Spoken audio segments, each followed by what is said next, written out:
Если подросток врет, в возрасте 10 лет ребенок уже умеет отделять ложь от фантазии.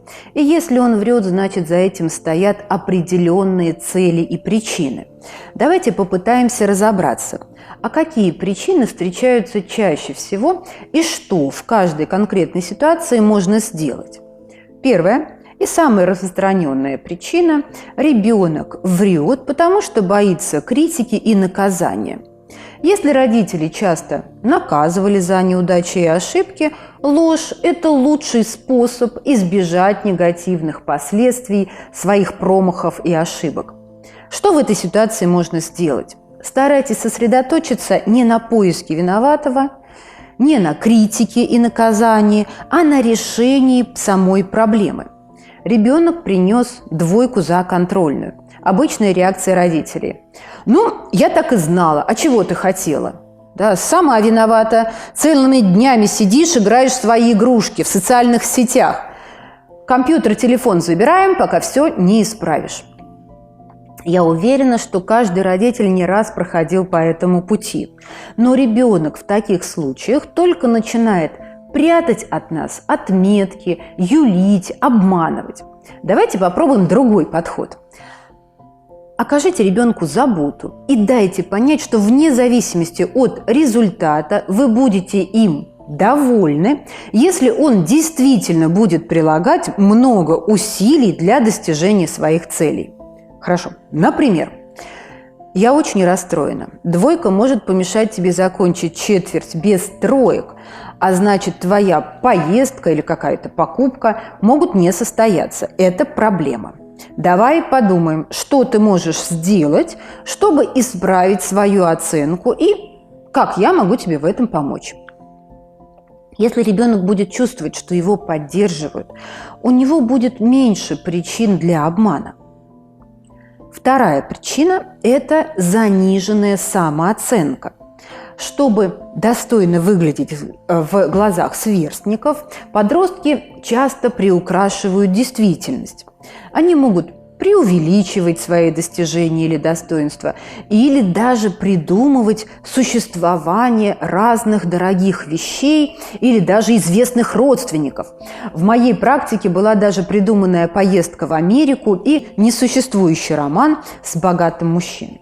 Что делать в такой ситуации? На некоторые преувеличения можно просто закрыть глаза, особенно если это не вредит репутации подростка. Рано или поздно подобные обманы вскрываются, и реакция других подростков будет достаточным и очень болезненным уроком. Однако, если эти фантазии переходят в разряд навязчивых, то необходимо постараться поговорить с ребенком по душам и выяснить все обстоятельства, которые толкают его на такие действия. Помогите подростку осознать свои реальные достоинства, свои достижения. И, возможно, вы вместе построите стратегию для того, чтобы развить эти самые сильные качества. Возможно, в такой ситуации лучшим выходом будет обратиться к детскому психологу, чтобы поработать над формированием адекватной самооценки подростка. Третья причина – это чрезмерный контроль и давление со стороны родителей. В возрасте 12 лет примерно дети начинают обманывать родителей, протестуя против их давления и всестороннего контроля. Это связано с растущей потребностью в сепарации от родителей. Подросток хочет быть все более независимым, и это нормально. Это соответствует задачам возраста. Что делать родителям в такой ситуации? Пора менять стратегию общения со своим подростком. Контроль через авторитет родителей с каждым годом взросления ребенка будет работать все хуже, хуже и хуже. Значит, пора искать другие способы общения. Например, можно стать ребенку партнером. Я часто рекомендую родителям использовать ролевую модель для общения, которая называется «Мой ленивый коллега, сын начальника». Представьте, что ваш ребенок – это ваш коллега, которого уволить или воспитать вы не можете. Он отдельная личность со своими потребностями, но и работать за него вы тоже не хотите. Настала пора взаимных уступок, договоров и соблюдения правил. Не давайте волю запретам и ограничениям именно на эмоциях. Напротив, вместе с подростком в мирных переговорах обсудите правила и ограничения. Да, подросток нарушил установленные вами вместе правила, значит, вступают в силу ограничения.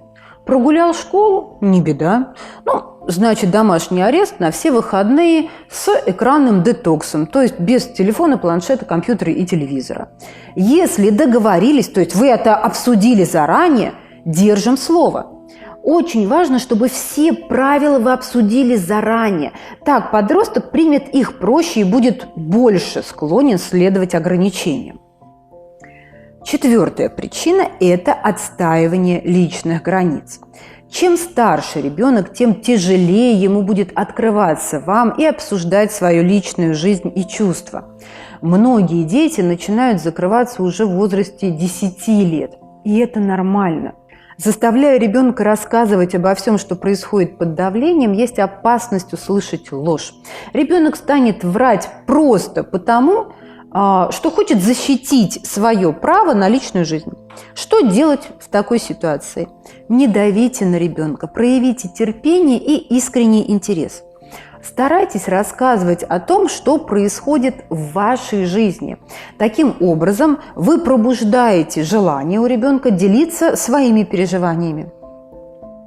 Пятая причина – это желание привлечь внимание. Особенно часто ложь проявляется в моменты, когда в семье идут какие-то конфликты, родители слишком увлечены работой, заботой о другом члене семьи или слишком увлечены друг другом, например, в ситуации развода. Вранье, так же как и воровство, становится способом привлечения внимания к себе. Что делать? Выделите отдельное папино и мамино время, как для малышей, когда ребенок может провести досуг только с одним из родителей. Например, в субботу папин вечер. Мы ходим вместе на спорт, в баню, делаем модели, играем в бильярд и так далее. А во вторник, час после обеда с мамой мы гуляем в парке, ходим в бассейн, идем на маникюр, в парикмахерскую, если это девочка, и так далее. Если у вас несколько детей, такое время надо выделить каждому. Получив внимание и общение, ребенок насыщается, и потребность врать просто исчезает. В заключение давайте обратим внимание на одну общую деталь. Почти всегда главным провокатором лжи выступает страх. Родители могут запретить играть в компьютер, общаться с друзьями, выходить из дома, могут прибегнуть к наказанию, буквально ограничить свободу. И все это пугает ребенка и толкает его ко лжи. Сохранение добрых и дружелюбных отношений помогут избежать многих проблем, в том числе и вранья. Лучший способ справиться с проблемой – это ее профилактика. Давайте подумаем, как должны вести себя родители, чтобы ложь была редким гостем в вашей семье. Первое. Сосредоточьтесь на установлении близости и доверительных отношений. Это самый простой путь исправления нежелательного поведения. Второе. Уважайте секреты своего ребенка, когда он не хочет делиться ими с вами. Пытаясь вытягивать из ребенка личную информацию, вы буквально напрашиваетесь на ложь. Предоставьте ребенку возможность спокойно уйти от таких вопросов. Мне очень интересно, не расскажешь? Если не хочешь, я пойму. Но, знай, ты можешь мне доверять, и я всегда постараюсь тебе помочь. Третье. Перестаньте задавать вопросы, заранее зная на них ответы. Они тоже провоцируют ложь. Не спрашивайте, ты убрал комнату, ты сделал уроки? Вместо этого скажите: я заметила, ты не убрался в комнате, сделай это до ужина. Я заметила, ты сегодня не садился за уроки, тебе нужна моя помощь. Четвертое. Часто ложь является признаком низкой самооценки. Для подростков это больная тема. Не унижайте ребенка, дайте ему понять, что он любим вами без всяких условий. Многие дети лгут, потому что боятся, что правда может разочаровать родителей. 5. Прекратите тотально контролировать детей. Если вас волнует позднее возвращение домой, установите комендантский час, но обязательно обсудите это время с подростком. Договоритесь, что он должен звонить в случае задержки. Обязательно введите это же правило для всех членов семьи. Очень важно дать ребенку понять, что правило не только для него, но и для всей семьи. Это позволит ему смотреть на семью как на единое целое, а не как какой-то контролирующий фактор. 6. Покажите на своем примере, что нужно говорить правду. Расскажите ребенку о том времени, когда вам было трудно, но вы решили, что гораздо важнее сохранить самоуважение. Не читайте лекцию, просто честно поделитесь своим опытом.